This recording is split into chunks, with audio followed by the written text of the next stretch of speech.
लागि यो देशलाई किराँत समुदायले विगतदेखि अहिलेसम्म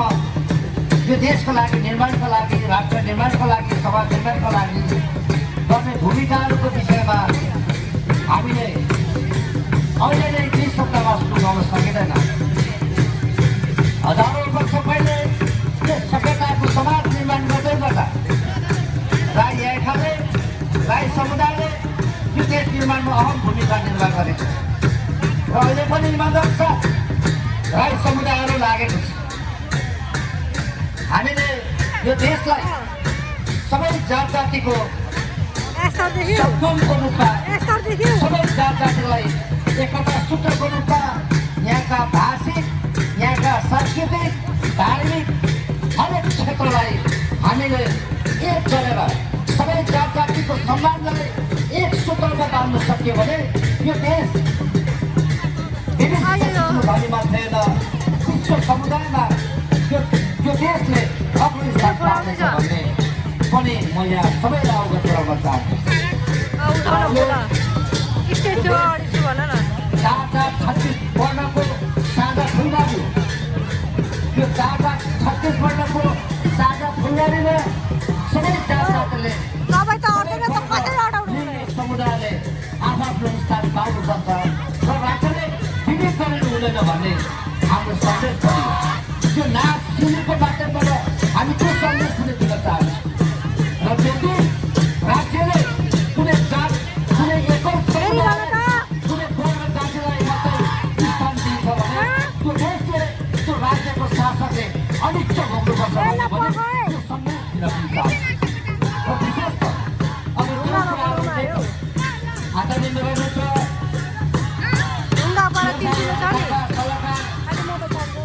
आदिवासी जनजाति आदिवासी रङ्गशाला तथा स्थिति प्रतिष्ठानका सबै साथीहरूको उठाउनु भएको छ। जब तपाईँ हामी हाम्रो जातीय समुदाय कुन अवस्थामा लोप हुन्छ भने तपाईँको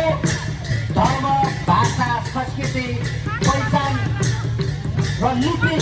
जब समाप्त हुन्छ त्यो जाति अटोमेटिकली लोप हुन्छ र हामी धेरै कुरा होइन नेपालको राजनीतिक सामाजिक धार्मिक र आर्थिक कुरामा हामी सबै जनजाति आदिवासी र विशेष गरी राई लेखाका साथीहरू राई समुदायका साथीहरू लाग्न आग्रह पनि गर्न चाहन्छु र जबसम्म हामी एकजुट हुन सक्दैनौँ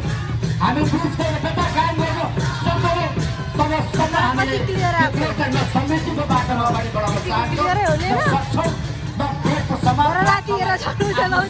पनि केही गर्न सक्दैनौँ। सबैभन्दा पहिला किराँत समुदाय विशेष गरी राई समुदायहरू हामी एक भएर एक ठाउँमा उभिन सक्नु नै आजको यो देशले अगाडि बढेर यो देशले न्याय पाउनु पनि हो। त्यसर्थ मैले यहाँका हरेक ठाउँमा विकास गतिविधिमा कमल गाउँपालिकाबाट विनियोजन गरेका रकमहरू हामीसँग रहेका राई समुदायहरू वन जङ्गल र जमिनमा हामी आफ्नो अधिकारको प्रभुत्व जगाउँछौँ। हामी जङ्गलमा हामी सिरी नाच्छौँ। त्यो वन चाहिँ रत्नमाई वृक्षारोपणको समुदायको त्यहाँका वनका अधिकृतले रोकेका कुराहरू त्यहाँका प्रमुखले रोकेका कुराहरू सुनेको छौँ। हामी अलिकति अहिले यहाँ छैनौँ, काठमाडौँ थियौँ र अहिले बिचमा यहाँ आफ्नै व्यस्ततामा छौँ र अहिले मात्रै केही साथीको वक्ताको स्वरूप मैले सुन्न पाएँ। अलिक फुर्सद भएको छैन, फुर्सद भएपछि यहाँका वनका हाकिमसँग राम्रै कुरा हुनेछ भन्ने कुरा जलकार गर्दै सम्पूर्ण समुदायलाई यो देश निर्माणमा एकजुट हुन आह्वान गर्दै सम्पूर्ण समुदाय यहाँका विशेष गरी किराँत राईका जिल्ला कार्य समिति र युवा विकास सङ्घ र सम्पूर्ण आयोजक समितिलाई विशेष धन्यवाद दिँदै यो कार्यक्रम भव्य र सभ्य रूपले सुसम्पन्न होस् भन्ने शुभकामना सहितमा आफ्नो छोटो बने अन्तर्गत गर्छु। हवस् त, नमस्कार, जय किराँत। धन्यवाद आदरणीय अध्यक्षज्यू र यहाँको व्यक्तिगत तर्फबाट र पालिकाको तर्फबाट किराँतलाई यहाँका झापालाई पुर्याउनु भएको उल्लेख योगदानको चाहिँ हामी सधैँ प्रशंसा गर्नेछौँ र सधैँ यहाँको चाहिँ उच्च मूल्याङ्कन गर्ने कुरा व्यक्त गर्न यहाँलाई धेरै धन्यवाद व्यक्त गर्न चाहन्छौँ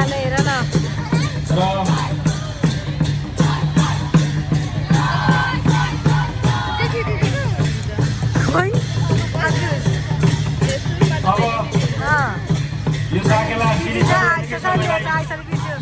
गर्दै म फुलहरूको चाहिँ शुभकामना प्रतिवेदन कार्यक्रमलाई जोड्न चाहन्छु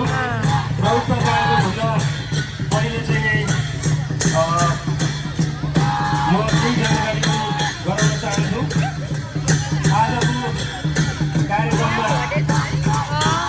आजको कार्यक्रममा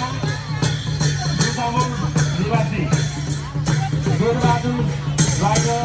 रनुमाया राई दुवैजनाले आफ्नो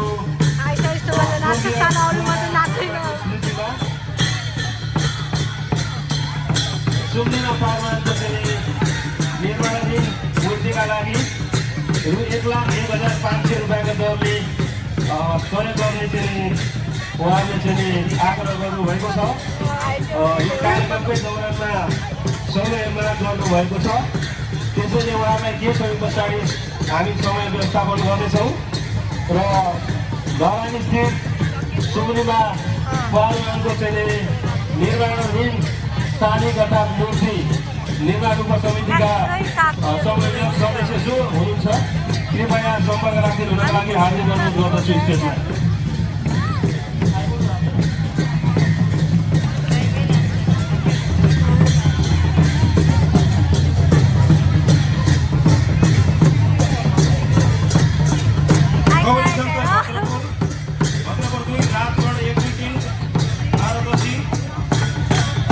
गरी खनकाई नगर